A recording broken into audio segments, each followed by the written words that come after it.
All right, so let's talk about the parent graph of x squared, or the quadratic function. Before we do so, we want to draw a graph. Let's make a table, x, y, off to the side. Where do you think our vertex is going to be in the parent graph of a quadratic? Does anyone know? The vertex, that middle point? Yeah. Yeah, 0, 0, or the origin. That's where our vertex is in the parent function of x squared, or the quadratic. All right, then let's just go to 1. If I plug in 1, what do I get when I put it into the function? What's 1 squared? 1. So go ahead and plot 1, 1. What if I put in 2? 4. Okay, pretty simple. You've seen this before. 2, 4. Okay, now it does mirror on the other side, but we can go backwards here. Let's go to -1. If I plug in -1, I'm going to produce, what's -1 squared? 1. Okay, so -1 up 1. And then this is going to mirror as well. -2 squared is also going to be 4. So we can go ahead and draw in our parent graph. Okay, that's x squared. So I want you to take a minute or two with your group, and I want to see if you guys can fill in the rest of these questions. The vertex, the axis of symmetry, you've had practice on your homework. Go ahead and see if you can fill it in, and then we'll go over it. Work together, work alone, whatever works best for you. Based off of our graph. I know it's first hour, but you guys can work together.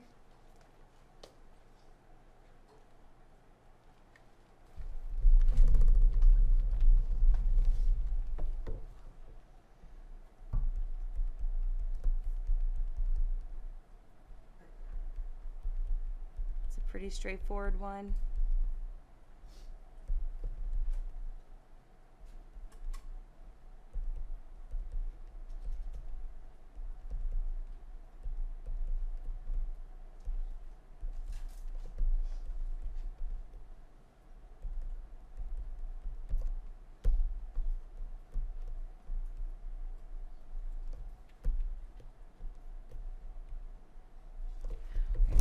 When you're done, only look up. But again, if you're still working, please do so. But I want you to check your answers. See how you did. Give me a minute.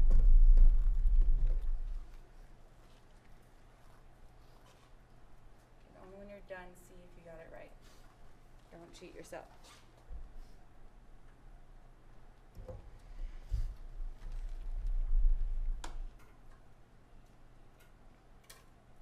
Is there any part of this that you were confused on? Do you need me to go over interval of increase, decrease, or the range? Those are the ones that tend to get incorrect.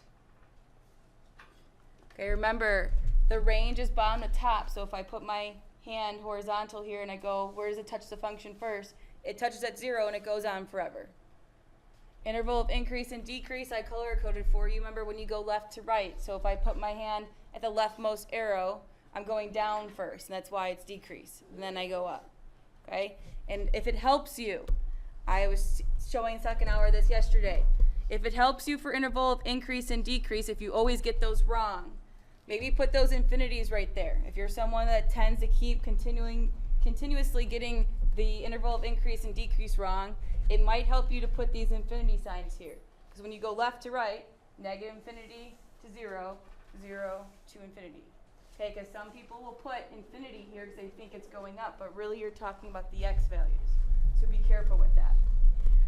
Okay, you guys have done transformations for a while, and you're going to be doing transformations throughout the whole entire year.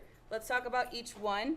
Does anyone remember what this a value out in front represents in transformations of a function? Nobody? Are you sure? Like if I put a 2 out in front, what do you think is going to happen to the graph? Yes? It gets longer by a factor of 2. Okay, good. Yeah, it's going to be stretching. Okay, if it's bigger than 1, it's going to be stretching by a factor of 2. So yeah, if a is greater than 1, it's going to stretch.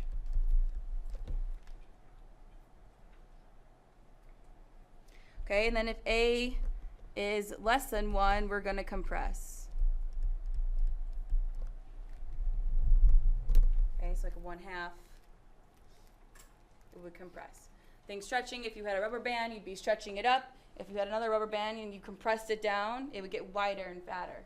Okay, so compression and stretching. All right, what about in here? What is this H value going to do? Does anyone remember what the H inside the parentheses is going to do the function? Yeah, go ahead, Courtney. It determines whether it's left or right. Very good. So it's going to move left or right. So move on left or right. Good. Okay. What about the K value? Yeah. Up or down. Very good. So the K value is going to determine if it's going to go up or down. Now there is another part about this A value. Let's talk about it. What if I had a negative A value? Do you remember what's going to happen to the parabola? Yeah. Yeah, it's going to be upside down. So we're going to add in here that if the leading coefficient, I can't spell, so always let me know if I spell something wrong. If the leading coefficient is greater than 0, we're going to be up. It opens up. Sorry, my handwriting's still working on it from the summer. And if it's less than 1 or less than 0, it's going to be going down. Opens down. Okay, so those are all the transformations. This is going to be super important for you to know throughout the whole entire year. We do transformations all the time on a lot of different functions, and it really doesn't change that much. The A value out in front is always going to stretch or compress. The H value is always going to go left or right, and that K value is going to go up and down always. All right? All right, let's talk about an example. If I have negative 1/2 and then x minus 3 squared plus 4, can anyone tell me, does anyone remember what the vertex would be based off of this function? Yeah. Yeah, 3, 4. Very good. So let's go ahead and graph that. 1, 2, 3, up 1, 2, 3, 4. All right. Let's kind of talk about, I think before I move on, I'm going to talk about the transformation. So I'm going to skip to C really quick. Can someone name one transformation for me that they see on this graph? Yeah. It went up 4. Okay, up 4. I'm going to kind of color code this for you. Up 4, and that's this piece right here in green. Think of it as you starting with x squared always in this situation in quadratics. That means this negative means something, the 1/2 means something, the 3 means something, and the 4. So all of those are transformations. Go ahead. It's going to have a compression. Very good. So in yellow here, it's telling me that we're going to have a compression. So compressed by 1/2. What else we got? Yeah. Very good. Reflected over the x-axis in blue. So we're going to reflect over the x-axis. Remember, that just means that we're going to be concave down now. And there's one other piece that hasn't highlighted in this situation. Which one is it and what's going on? Yeah, go ahead. Is that a hand? No, you're just moving your hair. Do you know what it is? Nope. Go ahead. Oh, go ahead. Got that one. Aiden? Yeah, what about the 3? I can't hear. What is he saying? Yeah, we're going to be moving to the right. Very good. So in purple, we're going to be moving to the right 3. So those are our transformations. And like I said, I start with x squared, and look, every single piece I highlighted. You need to talk about every single piece. Each one of them is going to be a transformation. Okay, now again, we're going to be concave down, so I'm just going to quickly sketch a graph. It's going to be down, something like that. It's not perfect, but at least it's kind of a sketch. Do you think we're going to have an absolute max or an absolute min? Very good, absolute max. Now, here's where people tend to struggle. What is the value and where is it located? We kind of talked about that yesterday. What is the value and where is it located? So where x equals something. Go ahead, Courtney. Very good. The value for when x equals 3. Okay, so it's basically your vertex, but the value is always going to be the y value, and the location will always be the x value. Any questions? Okay, go ahead and flip. Want me to try it? Go ahead and try 2 with your group.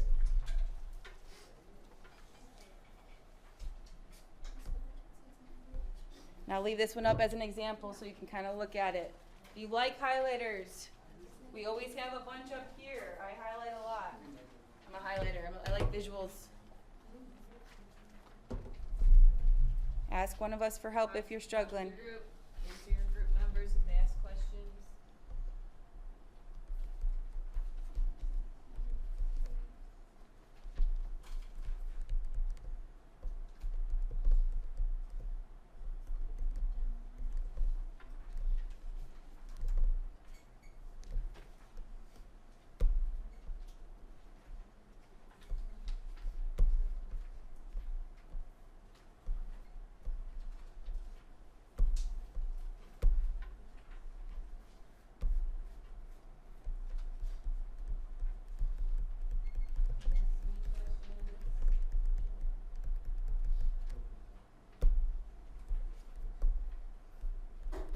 Bless you.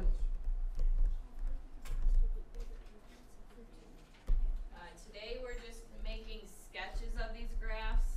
We'll get into more accurate graphing in the chapter, but for right now you can just, plot the vertex and decide if it's up or down. That's all you really need.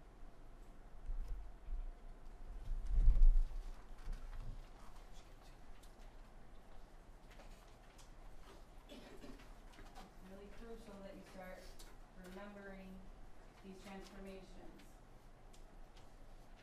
Because again, next chapter you'll see it, and the following chapter you're gonna it's gonna start becoming a habit. Some kids I remember last year made a post-it note and just kept it throughout the whole entire year and wrote out all of them so that they had it as a reference. Please let me know if you need any help. When you're done, and when you're done only, look up. Please keep going if you're not. For those, a lot of you were done. Go ahead and check your answers.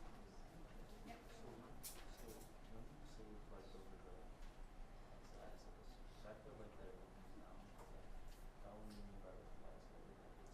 So opens down is great when it comes to parabolas, but maybe the next chapter it's going to be a lot different because it's going to be a different kind of function. So you want to start getting used to reflecting over the x-axis, and that's when the negative comes up. If we put the negative here, which we will get to, this one's going to be the y-axis. So it's going to be a little different. Okay.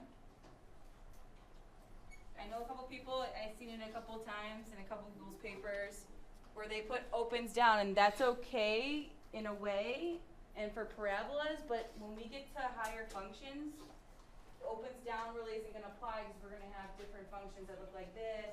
The squiggly ones that you saw yesterday, we're going to have reflecting over the y-axis. So really start getting used to the habit of knowing when it's all the way out in front, basically next to the equal sign, that's when it's going to reflect over the x, because there will be situations where it reflects over the origin, or reflects over the y. Okay, so we will get to those types of functions. Is there anything that you want me to go over because you were confused on it? It's okay to put like reflected over x and then opens down. That's fine. That's fine. Okay, but make sure you have that reflecting part. Yeah. All right, I'm going to have you guys do 3 too. Kill it. Yeah, you're doing good. You're doing really good. And then we're pretty much done.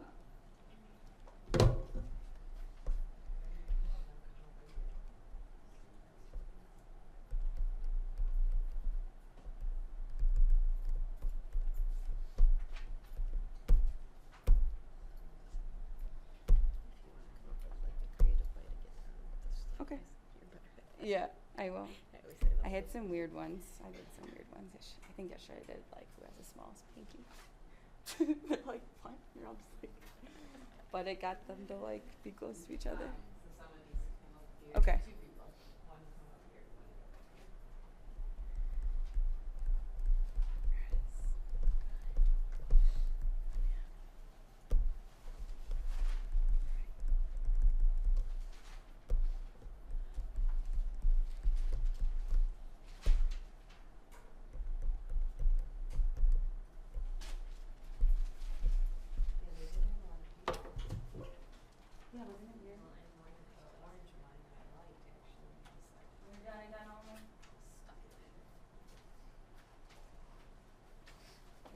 notice, like after my highlighting, the only thing that was left was my x squared.